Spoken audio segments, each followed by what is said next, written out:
De la dictadura a la democracia, un sistema conceptual para la liberación. Por Jane Sharp. Traducción al español por Caridad Inda. La institución Albert Einstein. Voz Oxley.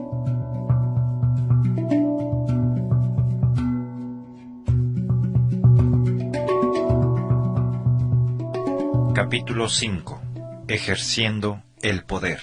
En el capítulo 1, advertimos que la resistencia armada contra las dictaduras no las afecta donde son más débiles, sino más bien donde son más fuertes. Al escoger competir en el campo de las fuerzas militares, el suministro de armamentos, la tecnología armamentista y demás, los movimientos de resistencia tienden a situarse donde están en clara desventaja. Las dictaduras casi siempre podrán desplazar recursos superiores en esas áreas. Hemos subrayado también el peligro de confiar en los poderes extranjeros para la salvación. En el capítulo 2 examinamos los problemas que conlleva confiar en las negociaciones como un modo de quitarse las dictaduras de encima. ¿Cuáles son los medios disponibles que ofrecerán a la resistencia democrática una clara ventaja y que lograrán agravar las debilidades identificadas de las dictaduras? ¿Qué técnica de acción va a aprovechar la teoría del poder político que discutimos en el capítulo 3? La alternativa a escoger es el desafío político. El desafío político tiene las siguientes características. No acepta que los resultados sean decididos por los medios de lucha escogidos por la dictadura. Es difícil para el régimen combatirlo.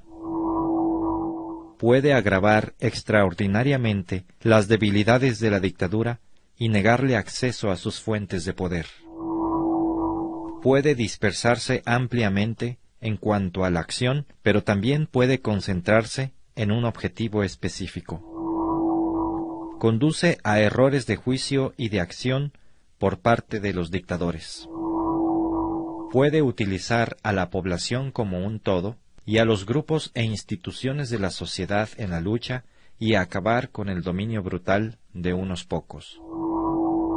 Sirve para acrecentar la distribución del poder efectivo en la sociedad, haciendo que el establecimiento y mantenimiento de una sociedad democrática sea más viable.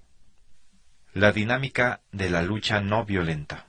Como sucede con la capacidad militar, el desafío político se puede emplear con una variedad de propósitos que van desde esforzarse por influir en los opositores para que hagan cosas diferentes, crear condiciones para la solución pacífica de un conflicto, hasta desintegrar el régimen de los adversarios. Pero la dinámica del desafío político es muy diferente a la de la violencia. Aunque ambas técnicas son herramientas para luchar, lo hacen por medios muy distintos y con distintas consecuencias. Los modos y resultados de un conflicto violento son bien conocidos. Las armas físicas se usan para intimidar, herir, matar y destruir.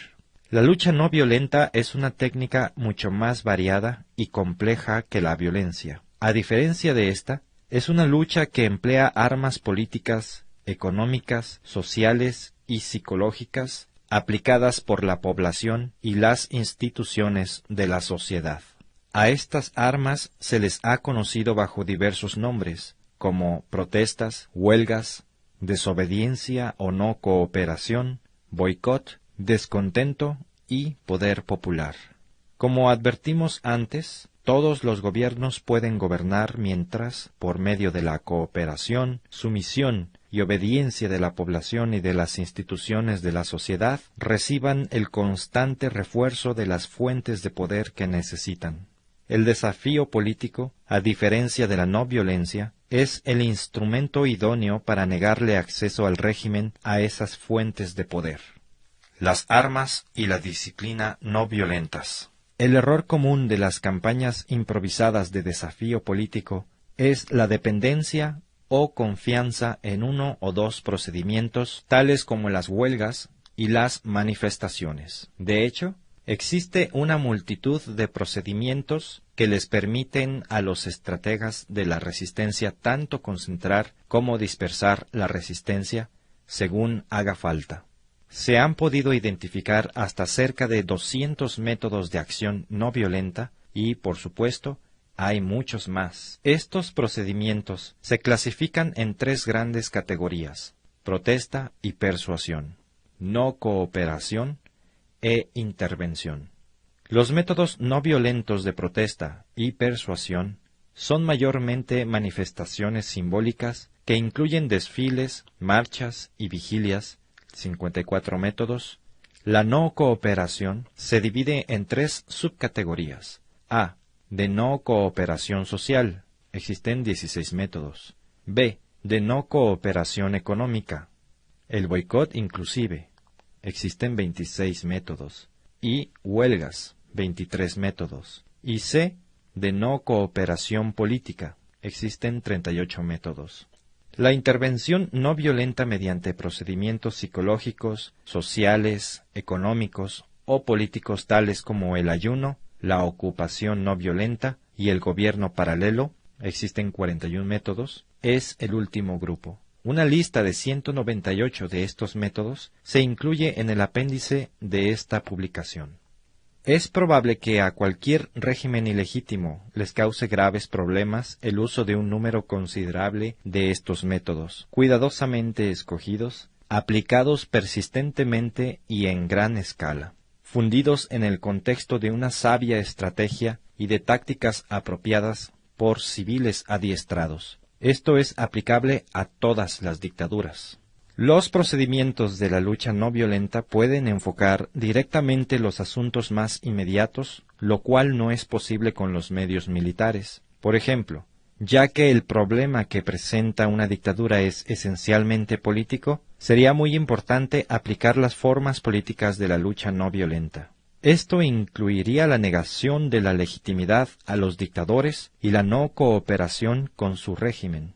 La no cooperación sería también aplicada contra algunas políticas específicas. A veces, el obstaculizar el trabajo o el demorarlo puede realizarse en silencio o aún secretamente, mientras que otras veces la franca desobediencia o las desafiantes manifestaciones públicas y las huelgas pueden ser vistas por todos.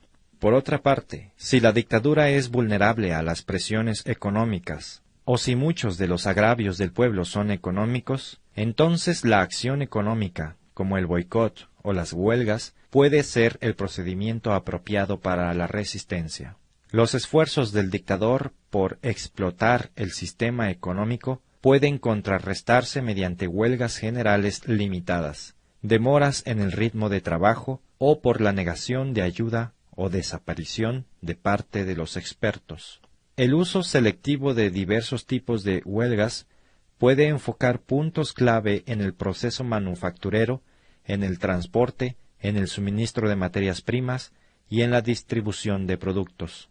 Algunas tácticas de la lucha no violenta requieren que la gente realice actos que no están relacionados con su vida normal, tales como volantear, manejar una imprenta clandestina, ponerse en huelga de hambre o sentarse a media calle. Salvo en situaciones muy extremas, para algunas personas, estas acciones pueden ser difíciles de llevar a cabo. Por el contrario, otros métodos de lucha no violenta requieren que la gente continúe llevando su vida normal, aunque con algunas diferencias. Por ejemplo, pueden ir a trabajar en vez de ponerse en huelga, pero una vez allí, deliberadamente trabajar más lentamente o con menos eficacia que siempre. Conscientemente se pueden cometer errores con más frecuencia. A veces, uno puede estar enfermo o impedido de trabajar, o simplemente se puede negar a trabajar. Uno puede asistir a una ceremonia religiosa cuando tal acto no solo expresa las convicciones religiosas, sino las políticas. Se puede proteger a los niños de la propaganda de los atacantes mediante la instrucción en casa o en clases ilegales. Uno puede negarse a pertenecer a cierta organización recomendada o impuesta a la cual uno antes no hubiera escogido pertenecer libremente.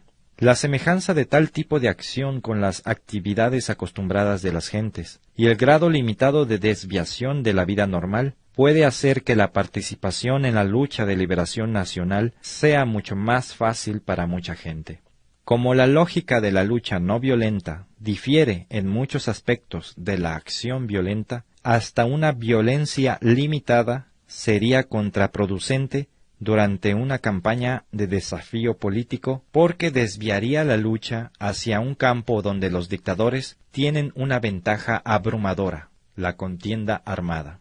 La disciplina no violenta es clave para el éxito y debe persistirse en ella a pesar de las provocaciones y brutalidades de los dictadores y sus agentes. El mantener la disciplina no violenta contra los adversarios violentos facilita el trabajo de los 4 mecanismos de cambio de la lucha no violenta, de lo que trataremos más adelante. La disciplina no violenta es también extremadamente importante en el proceso del shujitsu político. En este, la pura brutalidad del régimen contra los activistas claramente no violentos rebota políticamente contra la posición del dictador, causando disensión en sus propias filas y fomentando el apoyo a los de la resistencia de parte de la población en general, de los que generalmente defienden al régimen y de terceras personas. Sin embargo, en algunos casos una violencia limitada contra la dictadura puede ser inevitable. La frustración y el odio contra el régimen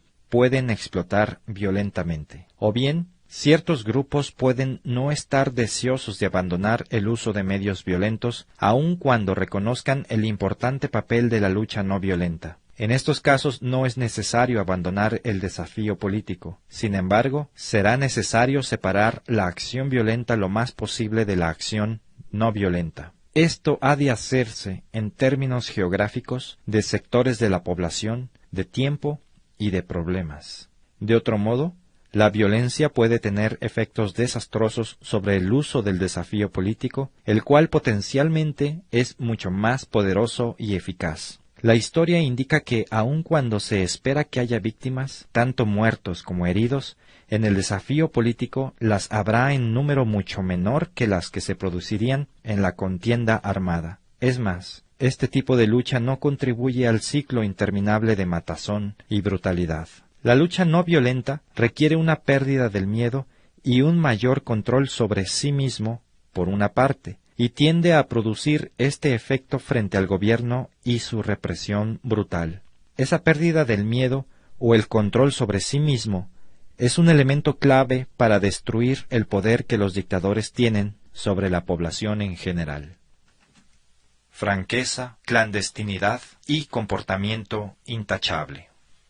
La clandestinidad, el engaño y la conspiración subterránea le plantean problemas muy graves a un movimiento que emplee la acción no violenta. A menudo es prácticamente imposible impedir que los agentes de la policía o de la inteligencia se enteren de las intenciones y los planes. Desde la perspectiva del movimiento, el clandestinaje no solo tiene sus raíces en el miedo, sino que contribuye a aumentarlo. Esto reblandece el espíritu de la resistencia y reduce el número de personas que podrían participar en una acción específica. También puede contribuir a que dentro del movimiento haya sospechas y acusaciones, a menudo injustificadas, acerca de quién podría ser un informante o un agente de los contrarios. El secreto también puede afectar la habilidad de un movimiento para persistir en la práctica de la no violencia. Al contrario, la franqueza en cuanto a planes e intenciones contribuirá a dar la imagen de que el movimiento de resistencia es en extremo poderoso. El problema, por supuesto, es más complejo de lo que esto sugiere, y hay aspectos significativos de las actividades de la resistencia que van a requerir el secreto. Los entendidos tanto en la dinámica de la lucha no violenta como en los medios de vigilancia de la dictadura en la situación específica necesitarán una evaluación bien documentada. La edición, impresión y distribución de publicaciones clandestinas, las transmisiones ilegales por radio desde dentro del país y la inteligencia recogida sobre las operaciones de la dictadura están entre las clases limitadas de actividades especiales que requieren un alto grado de sigilo. En todas las etapas del conflicto es necesario mantener un comportamiento intachable en la acción no violenta. Factores como el no tener miedo y el mantener la disciplina no violenta deben estar siempre presentes. Es importante tener en cuenta que va a necesitarse un gran número de gente para efectuar grandes cambios. Esa cantidad de participantes confiables solo se puede obtener manteniendo el más alto nivel de comportamiento. Cambios en las relaciones de poder. Los estrategas necesitan recordar que el conflicto donde se aplica el desafío político es un campo de lucha siempre cambiante, con un continuo juego de ataques y contraataques. Nada es estático. Las relaciones de poder, tanto absolutas como relativas, están sujetas a cambios rápidos y constantes. Esto es posible porque los que trabajan en la resistencia continúan tenazmente en su actividad no violenta a pesar de la represión. En este tipo de situación de conflicto, las respectivas variaciones de poder en los bandos contendientes tienden a ser más extremas que en los conflictos violentos y tienen una gama más variada de consecuencias significativas en lo político. Debido a esas variaciones, las acciones específicas de los de la resistencia, por lo general, tienen consecuencias que van más allá del lugar o el momento en que ocurren. Estos efectos tendrán repercusiones que fortalecerán o debilitarán a un grupo u otro. Además, el grupo no violento puede, por sus acciones, influir sobre el aumento o disminución de la fuerza relativa del grupo contrario, en un grado mucho mayor del que ocurre en los conflictos militares. Por ejemplo, la resistencia no violenta, disciplinada y valiente, frente a la brutalidad de los dictadores puede producir desazón, descontento o desconfianza y, en situaciones extremas, hasta el amotinamiento entre los propios soldados y el personal al servicio de la dictadura. Esta resistencia también puede dar lugar a que aumente la condena internacional de la dictadura. Además, el empleo del desafío político disciplinado, persistente y bien adiestrado puede hacer que más y más gente, que normalmente apoyaría tácitamente a los dictadores o que por lo general permanecerían neutrales en el conflicto, participe en la resistencia. 4 mecanismos de cambio. La lucha no violenta produce cambios de 4 maneras. El primer mecanismo es el que se consideraría menos probable, aunque así ha ocurrido. Cuando los miembros del grupo contrario se conmueven emocionalmente por los sufrimientos que la represión ha infligido en los valientes activistas de la resistencia, o racionalmente se persuaden de que la causa de los de la resistencia es justa, llegan a aceptar los objetivos de los de la resistencia. A este mecanismo se le llama conversión. Aunque se dan casos de conversión en la lucha no violenta, son raros, y en la mayor parte de los conflictos esto no ocurre de manera alguna, o por lo menos en escala significativa. Con mucha más frecuencia la lucha no violenta obra cambiando la situación del conflicto y de la sociedad, de modo que el adversario simplemente no puede hacer lo que le viene en gana. Es este cambio el que produce los otros 3 mecanismos: la acomodación, la coerción no violenta y la desintegración.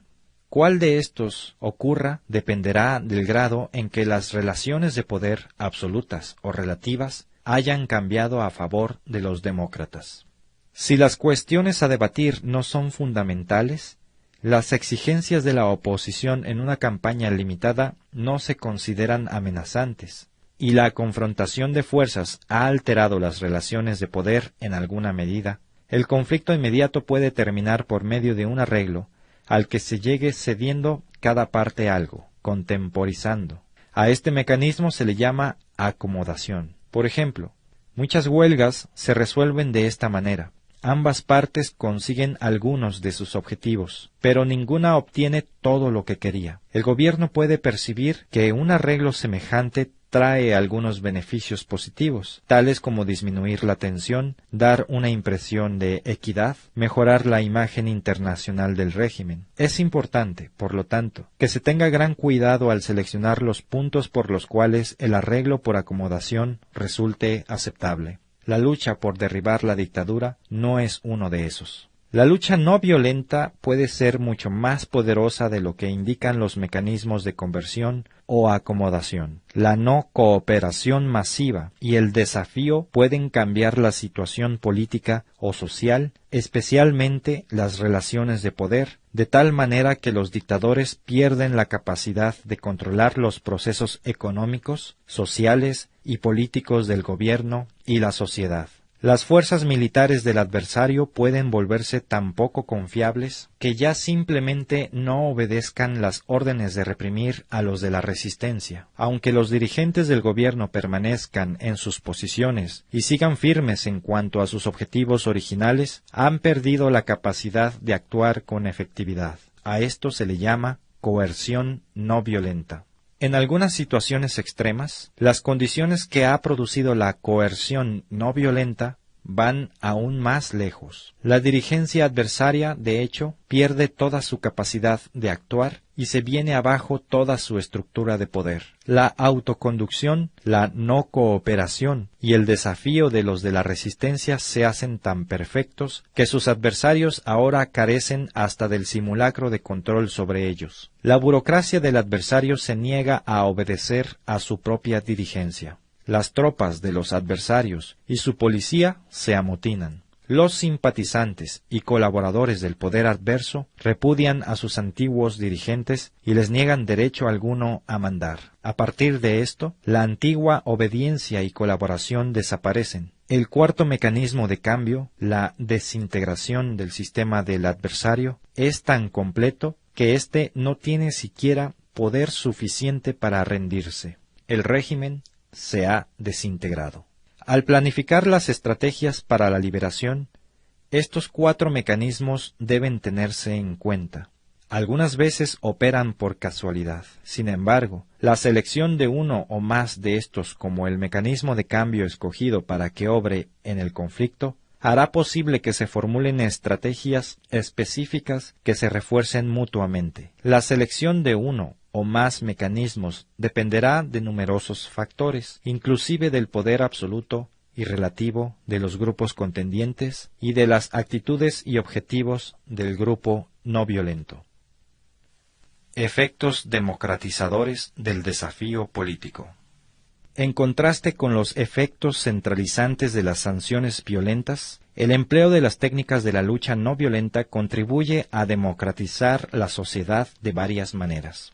Una parte del efecto democratizador es negativo. Esto es, en contraste con los medios armados, esta técnica no suministra un instrumento para la represión bajo el mando de una élite gobernante, que pueda volverse contra la población para establecer y mantener una dictadura. Los líderes de un movimiento de desafío político pueden influir en o presionar a sus seguidores, pero no pueden ni encarcelarlos ni ajusticiarlos si disienten o escogen otros líderes. La otra parte del efecto democratizador es positiva. Esto quiere decir que la lucha no violenta le da a la población armas para la resistencia que podrán usar para defender sus libertades tanto contra los dictadores que existen como contra los que puedan existir. A continuación, mencionamos varios de los efectos democratizadores positivos que tiene la lucha no violenta. La experiencia de aplicar la lucha no violenta puede hacer que la población confíe más en sí misma en cuanto a desafiar las amenazas del régimen y la capacidad de éste para la represión violenta. La lucha no violenta entrega las armas de la no cooperación y el desafío mediante las cuales la población puede resistirse a los controles no democráticos que imponga sobre ella cualquier grupo dictatorial. La lucha no violenta se puede usar para defender la práctica de las libertades democráticas, tales como la de expresión, la prensa libre, las organizaciones independientes y el derecho a reunirse enfrentándose a controles represivos. La lucha no violenta contribuye en forma importante a la supervivencia, renacimiento y fortalecimiento de los grupos e instituciones independientes de la sociedad, como mencionamos antes. Estas son importantes para la democracia por el valor que tienen para movilizar la capacidad de poder de la población y de imponerle límites al poder efectivo de cualquier dictador en potencia. La lucha no violenta suministra armas mediante las cuales la población logra concentrar su poder contra la acción represiva, policíaca o militar ejercida por un gobierno dictatorial. La lucha no violenta ofrece métodos mediante los cuales la población y las instituciones independientes pueden, en interés de la democracia, restringirle o negarle los recursos de poder a la minoría gobernante y, por lo tanto, amenazar su capacidad de seguir ejerciendo la dominación. La complejidad de la lucha no violenta. Como hemos visto en esta exposición, la lucha no violenta es una compleja técnica de acción social que comprende una multitud de métodos, una serie de mecanismos de cambio y unos requisitos conductuales específicos. Para que resulte efectivo, especialmente contra una dictadura, el desafío político requiere preparación y planeación. Los probables participantes tendrán necesidad de comprender qué se espera de ellos. Hace falta que haya recursos disponibles. Los estrategas tendrán que haber analizado cómo se puede aplicar la lucha no violenta con más efectividad. Ahora dirigiremos nuestra atención hacia ese elemento crucial, la necesidad de una planificación estratégica. De la dictadura a la democracia, un sistema conceptual para la liberación.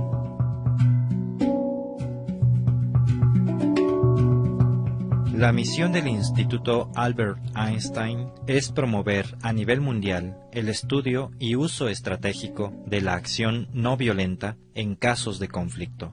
La institución se compromete a defender libertades e instituciones democráticas, oponerse a la opresión, las dictaduras y el genocidio, y reducir la dependencia en la violencia como herramienta política. Para lograr estos fines, se procederá de tres maneras: fomentando investigaciones y estudios sobre los métodos de acción no violenta y su uso en diferentes conflictos en el pasado, compartiendo los resultados de estos estudios con el público por medio de publicaciones, conferencias, medios de comunicación masiva, etc. Asesorando a grupos en conflicto sobre el potencial estratégico de la acción no violenta.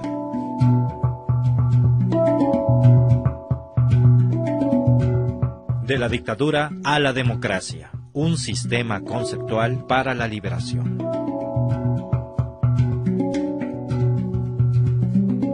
Todo el material que aparece en este libro es del dominio público y se puede reproducir sin el permiso de Jen Sharp. Se agradece mención de la fuente.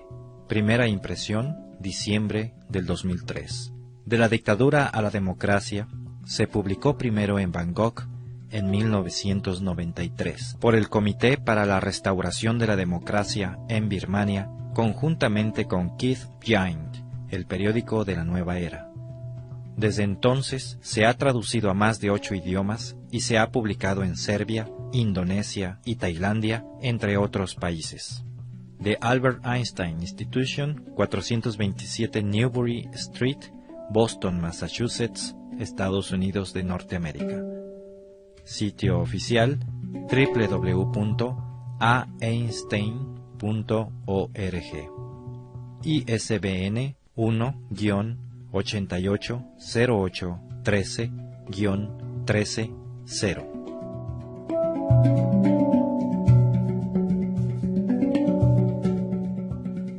Los tracks musicales utilizados en este audiolibro fueron tomados del sitio www.freemusicarchive.org.